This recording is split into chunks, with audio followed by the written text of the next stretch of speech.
York, Congresswoman Ocasio-Cortez. Thank you. Thank you so much, Madam Chairwoman.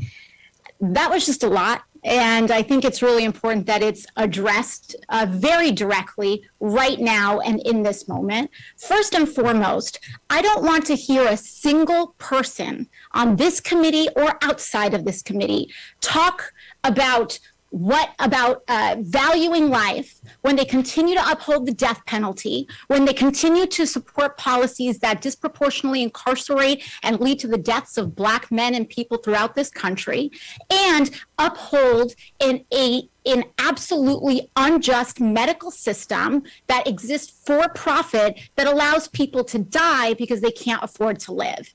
In addition to that, if we want to talk about Planned Parenthood, let's talk about how many lives Planned Parenthood has saved and how many babies have been born because of the prenatal care provided by Planned Parenthood. And if you don't believe it, and if you've never met a Planned Parenthood baby, I'm happy to let you know that I am one, and that my mother received and relied on prenatal care from Planned Parenthood when she was pregnant with me. And so if we're concerned about life, we don't get to talk about anyone else who's not concerned about the full spectrum of that when we are upholding policies that kill people. Moving on, I would like to submit some incredible testimony from healthcare providers and champions and advocates from my district right here in the Bronx and Queens. Dr. Heather Irobunda and 3 midwives, Carmen Mojica, Melissa Enama Bear, and Dr. Ann Gibbo, as well as the testimony from one of my constituents, Bruce McIntyre, who, like Mr. Johnson, lost his love and life partner, Amber Rose Isaac. Without objection, so ordered. Thank you so very much.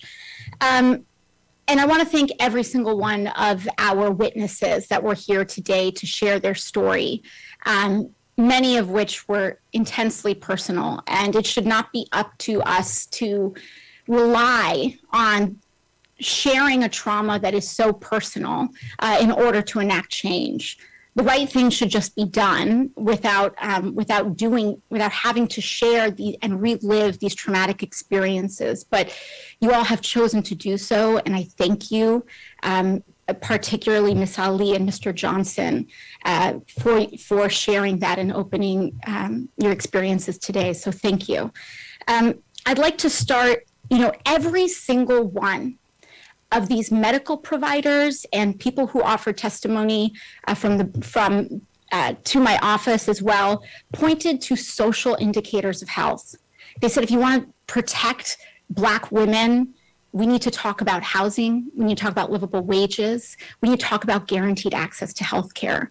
And also when it came to Mr. McIntyre, we need to talk about medical racism, because this isn't just about poverty or education at all.